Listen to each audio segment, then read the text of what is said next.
Hi everybody, I just want to say that I apologize for everything I've done. Most likely I'm going to get caught. And sorry about that girl.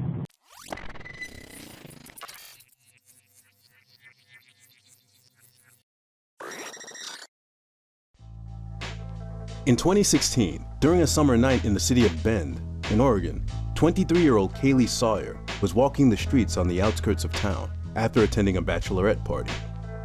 She was drunk and had earlier been in an argument with her boyfriend in the parking lot of their apartment building. The argument had ended with Kaylee walking off, which made her boyfriend worried. He called and texted her, but by 1 a.m., Kaylee finally texted him the words, "goodbye," and turned off her phone. When he still couldn't get a hold of her the next day, he grew concerned and called 911. Dispatch, how can I help you? Hello? Hi. I'm not sure if this is quite the right number to call. Last night I got home from the bars with my girlfriend, and she got upset at me and ran off. And I chased her and wasn't able to find her, and I still haven't heard from her. Her phone's off. I called all her family, and they haven't heard from her, so I'm wondering what you recommend I do. We can put in a call, and we can have officers or deputies look for her. Okay. And where was she last seen at? College Way. College and what? Alpine Meadows apartment complex. It's like at the top of College Way. In that apartment complex? Yes. In a specific apartment, or In the parking lot. just in the parking lot? You guys Yeah, don't in live my there? Or? Yes, we live there together. Okay, what's the address? A few days later, Edwin Lara, a security guard at his local university, confessed to his wife, Isabel Ponce, who was a rookie police officer, that he had accidentally run over a pedestrian. During the last few days, he had shown little sign of distress, but now he suddenly went into full panic mode. He grabbed his wife's gun and took off in her car. Although Lara was not chased by the police at this time, he decided that it was a good idea to kidnap a younger woman named Andrea Maez, steal her car, and drive south. They took into a motel in Southern Oregon, where Lara tried to attack Andrea, but she convinced him that she had an STD, which dissuaded him. The next morning, they continued to drive south, but the car started overheating, and Lara decided it was time to find a new car. They pulled into a parking lot of another motel, where Lara first shot a man for refusing to give up his car, and then carjacked a grandma and her 2 grandsons. In the car, he told his victims that he had an urge to kill. A few miles down the highway, Lara stopped the car and told the 3 new passengers to get out. Once out of the car, one of the boys called 911, and the police soon caught up to Lara's car. Once Lara saw that the police were catching up to him, he used Andrea's phone to record a really strange video, which he demanded she would post on Facebook. Hi everybody, I just want to say that I apologize for everything I've done. Most likely I'm going to get caught. And sorry about that girl. In Central Oregon. And I also want to let family members, Andrea, that she's fine and she will be fine, because so far she's been doing what I've been told her to do. You know, and if you guys are wondering if I have done dirty things to her, no.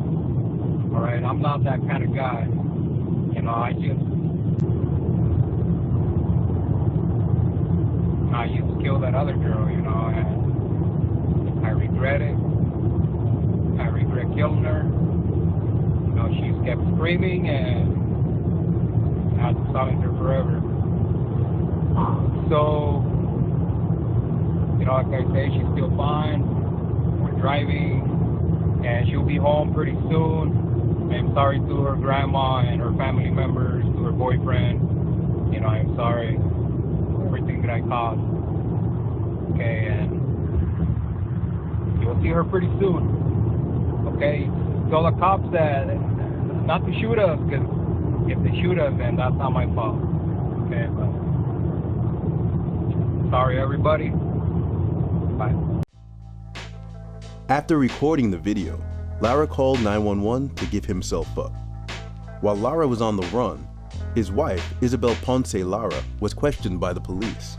This interview is really heartbreaking to watch, but it gives some insights to how Lara had acted prior to going on his crime spree. We're talking about this slideshow that he had done, and he asked me to fix it, and I was just telling him that he had, he had done too much on the slideshow. On the light show? The slideshow. Slideshow, okay. It's like the PowerPoint. Mm-hmm, yep. That's what it was. Okay. Normal conversation as Yeah. far as, okay.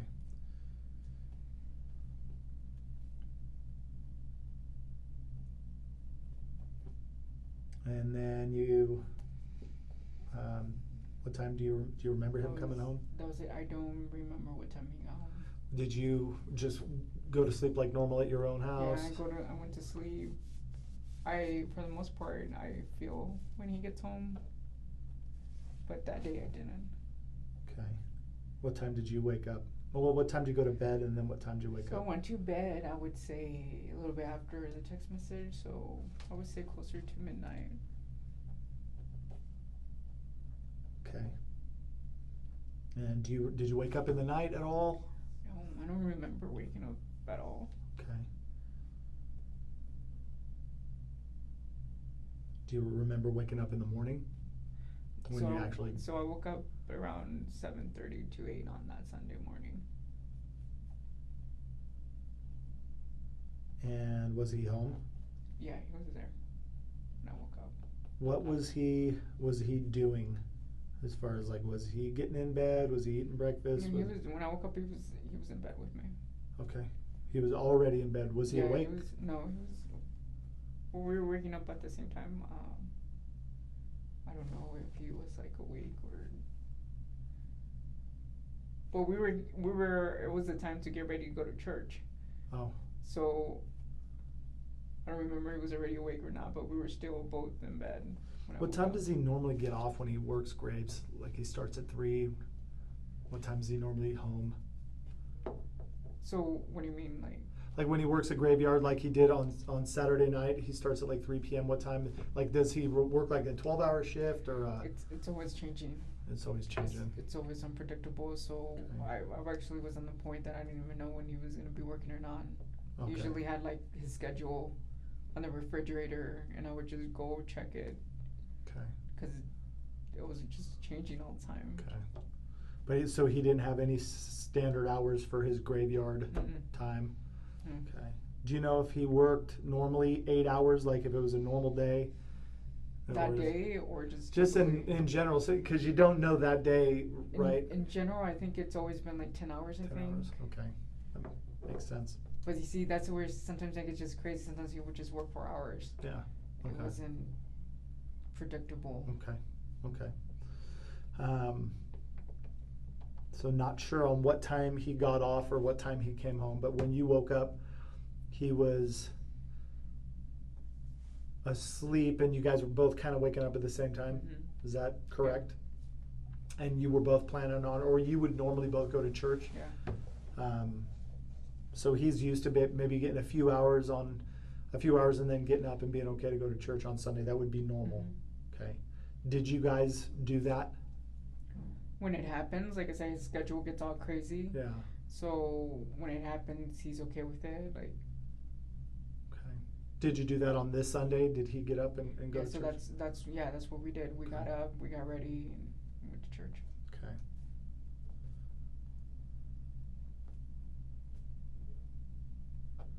Normally, when he comes home and does he wear his uniform home with him? Does he have a locker at work that he changes into before? It's a give and take. He usually does bring him where he's gonna wash it. Okay. Sometimes he does leave it at work. Does he have a locker at work where he leaves? I think they do. Okay. So when he goes to work and he's has a clean uniform, goes to work, does he come in home wearing like just his pants, or? He doesn't come home wearing the uniform. So he has some change of clothes in his locker that. He'll either bring it with him, and he has a bag Uh-huh. that he'll bring in if he's bringing it that day, and it's usually when he wants to wash it, because I don't think they have many uniforms. I think they only have like one or one uniform or something like that. So he's like washing it So constantly. he doesn't like drive in his uniform? No, he doesn't. No. Okay.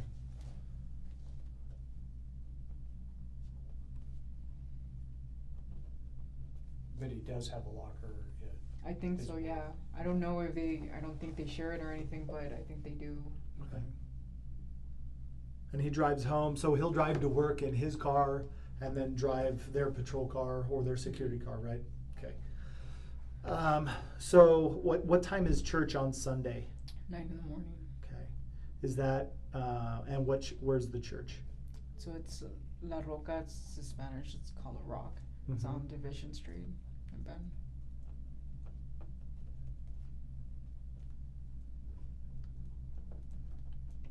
Okay, and then are you noticing anything weird at all at this point?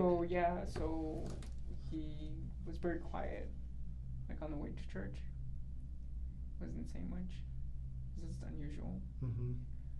At church, he was just very quiet, very just withdrawn. Like he would usually like grab my hand or something. He wasn't doing that. So when we get out of church, I asked him, "What's wrong with you? What's going on?" And I told him, we've been together for a very long time. I know something's up. Could you get some Kleenex? Yeah. Do you want something to drink too?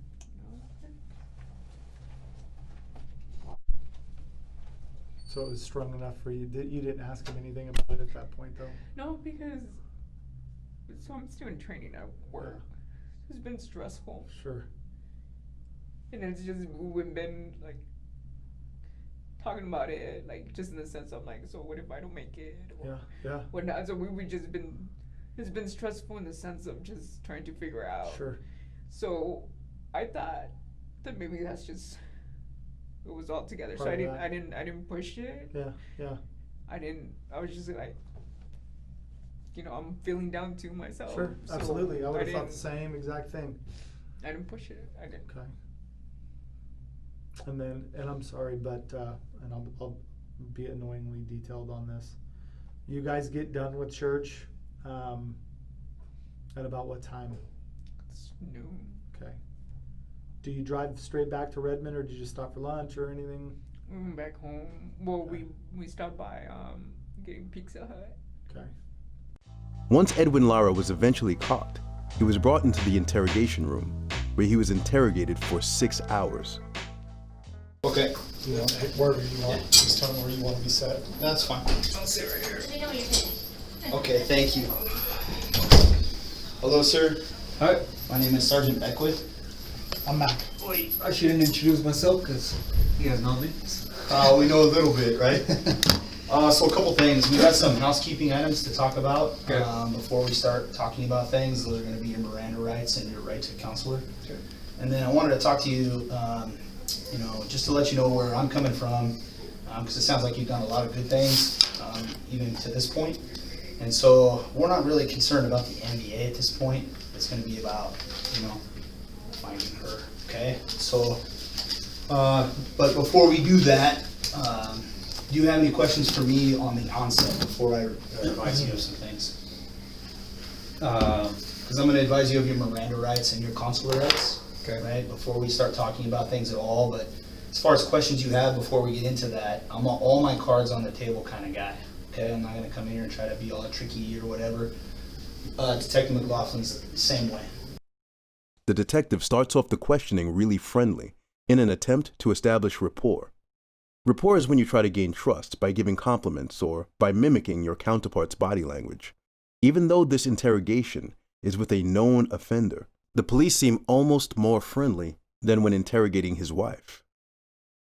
Okay. Well, all I got to say is that I want to go home. Okay. I'm going to do everything possible to go home. Yes, sir. And home meaning Oregon? Yes. Okay, Of course, because home, right? yeah, we're working on that as well. Okay, Mhm. so that's something we're working on. Let's see here. Mac, when I'm pulling up this language, Yes. can you advise? Sure. All right, so here's the thing. I just want to get to the nitty gritty. We have not been able to find Kaylee's body. Can you please help me find her body immediately before we start talking about anything else? The reason why I'm asking you that is I've done this a bunch of times. I want to tell you where the body is. Yeah. I do. But I want to get home first. Okay, so here's what I know about this. Hear me out, sir. We can't change what happened, the three of us in this room. And people will care more about what happens right now than what happened before. So we know that you've been talking to some people, et cetera, right? And because we have different jurisdictions, I can assure you that right now the DA's office is working on allowing us to take you back to Oregon, okay? But they're still working on that, okay? So in the meantime, we need to consider some things, okay? If this information gets to other people that you were like, hell yeah, I'm gonna tell you, but only until I get what I want, they might try to think of this about something different than what it is, right? And so what I've determined is, and we've looked at this a bunch of times, is I don't think you're a bad guy, right? I think that things have spun completely out of control, sir. Sir, am I right? Okay, but that being said, you know from your training and your education that we have a massive load of resources right now dedicated to one thing, and that's to serve the victim's family, okay? And they need that, and they need that right now. And so I need you to remember that it doesn't matter so much about what happened as what you do now. The detective is mixing compliments with a dominant tone and body language. He's leaning forward in a confrontational manner, while Lara is leaning back, more defensively. He is also keeping his shoulders up in a tense position. Yeah. And you know this, man. Matt wants to do a map.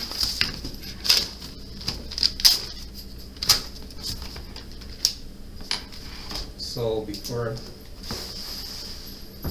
can I say the story what happened first? Yeah, as you're drawing, please, or whatever you'd like to do, sir. Let's do a map first.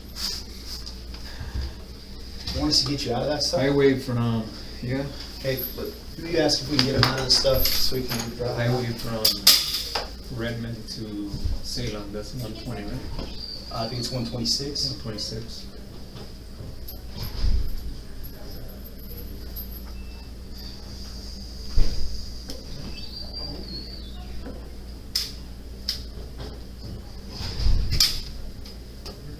Yeah, we'll get you out of those things.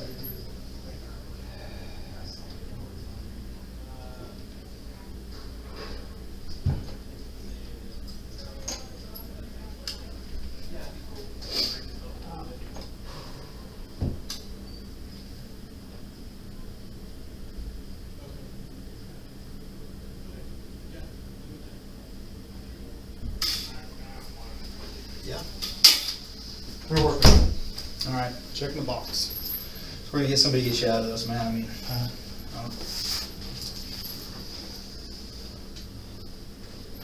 so that's highway 126. 126 highway, Mm-hmm. that's going towards Salem. Correct. Do you know that the Chutes River? Shoots River. That's Okay, are we Chutes River. closer to Redmond? Closer to Redmond? Mm-hmm. Okay, so about, I'm thinking maybe not even 10 miles. Let's keep going. Okay. There's a mailbox right here. It reads 18700. It's right across it. It's gonna be on the south side of the road. So if this is north, like the, Yeah, that's north. It's gonna be on the south side. okay. And this is gonna be east towards Redmond, correct?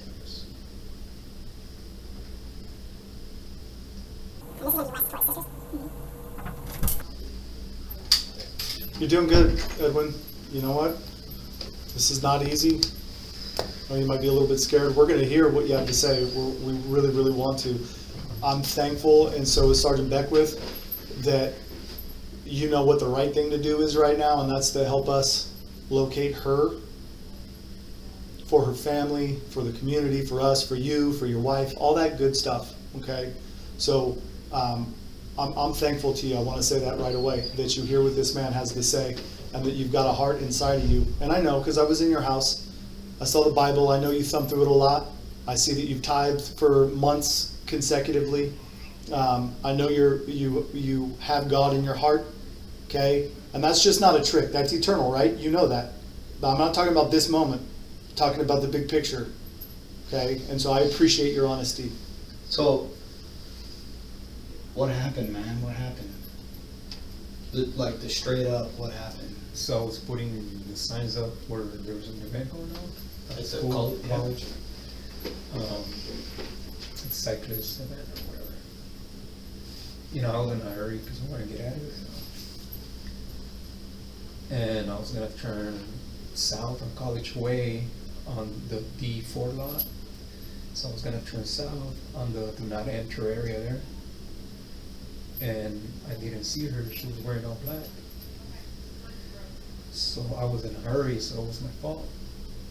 And I wasn't expecting anybody, you know, at that time of night. So I just turned and I mean, I didn't hit her that hard. I just bumped her with the patrol car, bumped her with the front rack. And she fell down. And at first I thought, you know, first thing I was, oh, I killed her, you know, but I didn't hit her that hard. So I got off the car and she was really drunk. And then she looks at me and then she started screaming. She started screaming, Yeah. or you did? She did.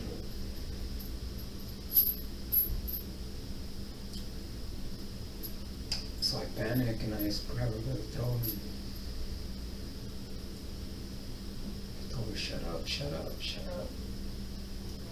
So she passed out. I put her on the back of the patrol car, drove her up the B12 lot, and then I was panicking. I didn't know what to do. She already seen me. She saw my face. So I opened the door, and that's when she came back. She started screaming again. So I grabbed the chokehold, and I was telling her, shut up, shut up, shut up, shut up. She was just struggling to scream.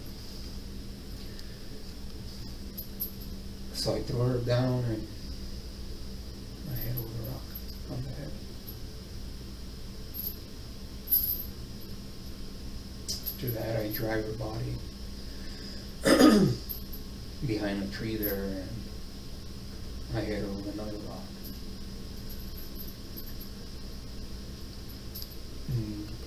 And that's when I think she died because I heard her breathing. Her last breath. And then left her body there. I went to the Zama gym. I tried to wash off everything, all the dirt from my glove. I had a stain on my shirt. I was wearing the bike patrol shirt. I had a red stain. I couldn't take that off, so I started washing my pants and my boots on the Mizama gym. I went into the men's restroom right in front of the main entrance of the south entrance of Mizama. Then after being there, I just walked towards the women's gym or shower, and I went into the shower and I started washing off all the dirt from my pants. And then I looked at the watch and it was like 1:50 or whatever, and my shift was almost over. And I know Adam Nieder was in the office, so I'm like, hey, you know, I'm usually never late. I'm out of here right when my shift ends, so I better get there. So I got there like around 2:01 or something like that. I was full of dirt, and he wanted to talk to me about something, and I wasn't facing him because I saw this scratch in my face. And I was scared that he was gonna see it, because I knew that you guys were gonna investigate us. I knew that for a fact, because I'm not dealing with stupid people, right? Yeah. So I panicked, and I just let him talk, and I acted like I was doing something on the computer, and I was just saying, oh yes, yes.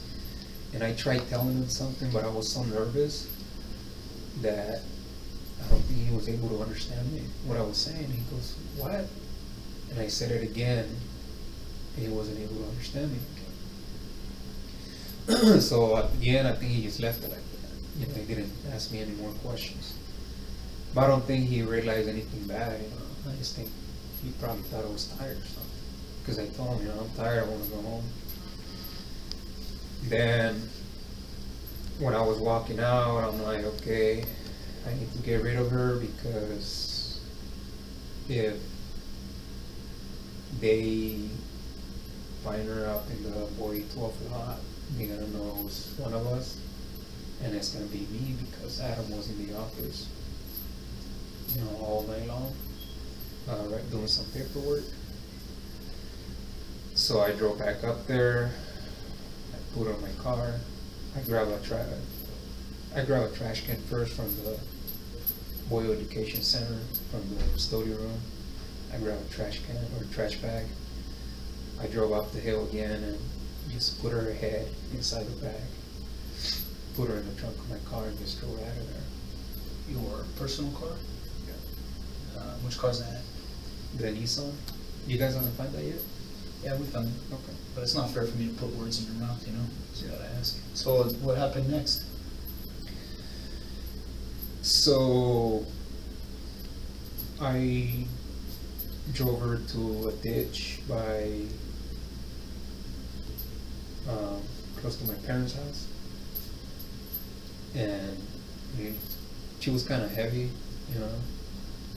so I just grabbed her and pretty much ripped everything off her, like her clothes. I threw her in the ditch, and then I went back home, and I was like, okay, they gotta find her there pretty quick, so I gotta move her and put her somewhere else that they're not gonna be able to find her. So next day, actually it was the following night, while my wife was sleeping, I just got up without her noticing that I was, that I left, and I went and moved the body again. To its location that you told us. Location. The first place where you put Kaylee, I think it's... is it near your parents? Like how close to your parents' house? So the street is Hemlock? Hemlock, I think it is. Helmholtz? Helmholtz. Yes, Helmholtz and Antler, right in the corner. There is a little, I don't know what that, I think it might be a little creek or a lake or something right there, so pretty close to that. So I just threw her body right there, and then I came back following night and just dumped her. And at this time I was feeling really bad, because I've never killed anybody, and I feel really bad about her, about the girl.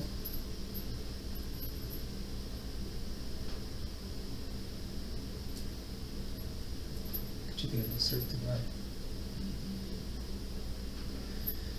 And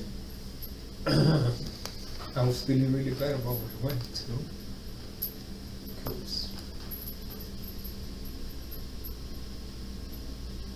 she's my everything.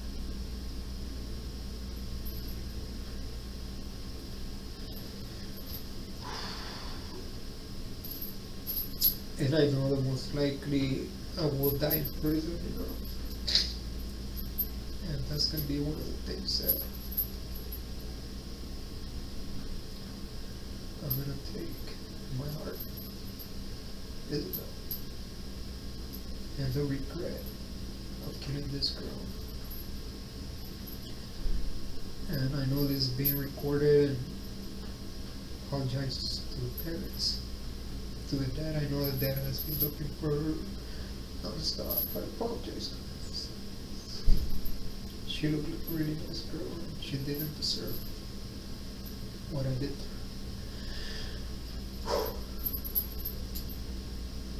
So,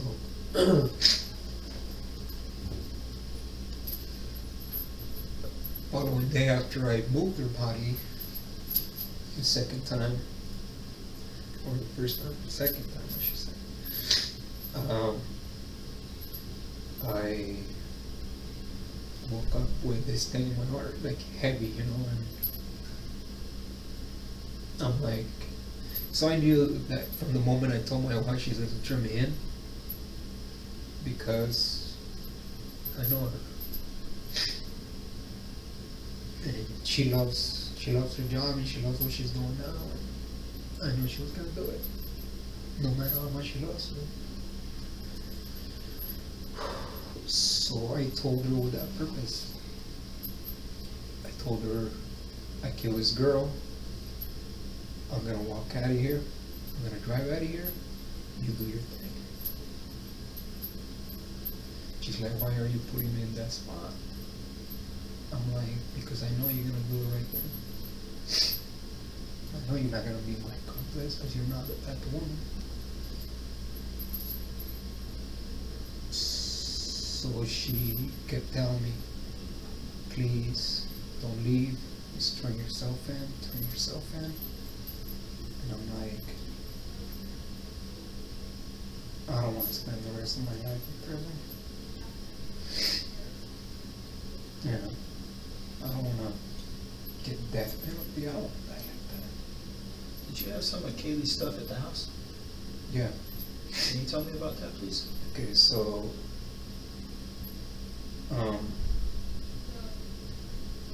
I grabbed it from the patrol car and I put it in my car with the intention of getting rid of it, because I actually grabbed her phone from the purse with my bare hands. I didn't use any gloves, so I was scared that my fingerprints were going to be all over that purse. So I grabbed the purse and I put it in my car, because I'm like, well, I don't think there's fingerprints in her body, you know, but there's fingerprints on the purse, so I cannot leave the purse here. So I grabbed the purse, and when I was driving out of the campus on Portland Avenue, I threw the phone on the Chutes River. Is that the Chutes River? On the park? Yes. So I threw the phone in the river. Which phone is that? Her phone. Where was it?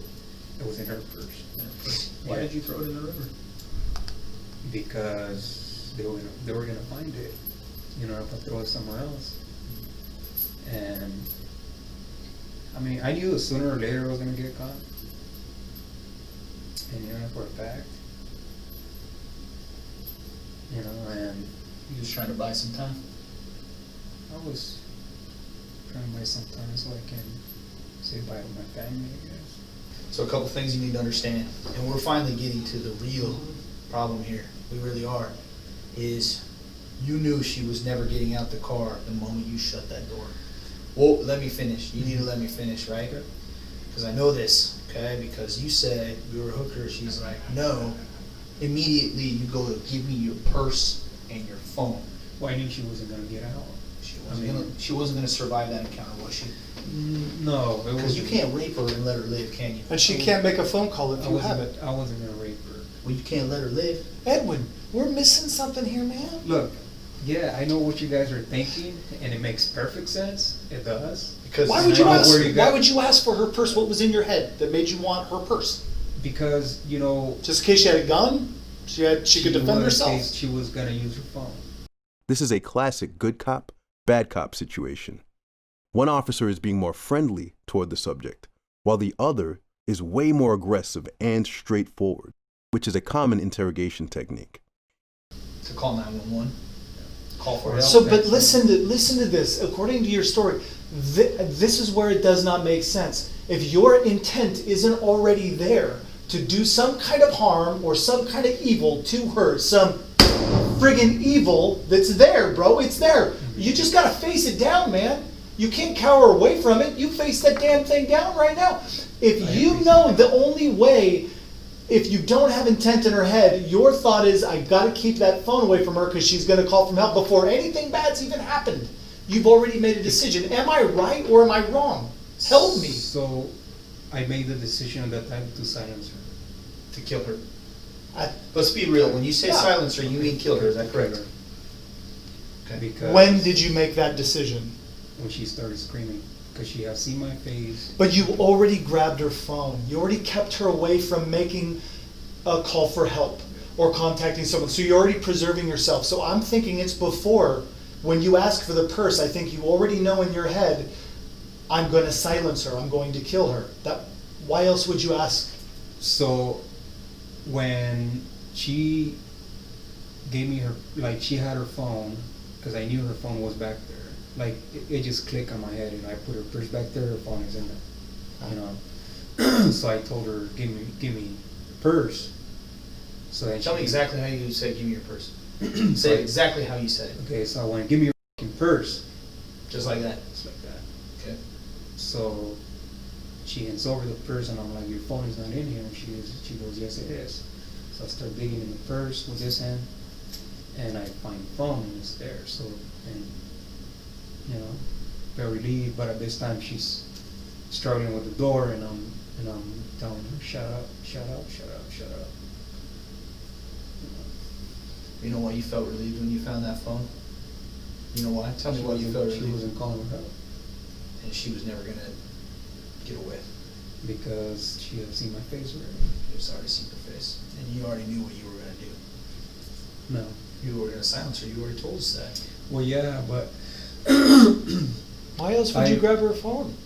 Because from the moment, that's when I knew that she wasn't a hooker. You know, And she's gonna tell. She's gonna say something.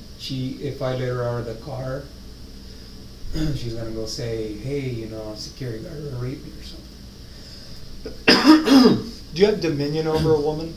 Dominion? Mm-hmm. Dominant. Is there anything about her life that means less than yours? No. Okay. But you told us earlier when you were trying to carjack people in Salem, you wanted a woman who was weaker. Weaker woman, because I knew a guy was gonna fight me and I didn't want to kill anybody. Right. So you have dominion. I don't What necessarily. I guess what I'm getting at with that question is that at some point or another, something as minor as an offensive comment, are you a hooker? I mean, honestly, what we've approached there is you possibly losing your job for offending somebody. Okay, people are offended every day. People lose their job for offending people every day. That all of a sudden became more important than the life of a human being that you say is equal. I think she honestly thought that I was gonna do something. In the end, Edwin Lara received life in prison for his crimes. It seems like he had had this urge to kill for a long time, but had been able to repress his urges. The young man, who used to have ambitions to become a police officer, now has to spend the rest of his life behind bars.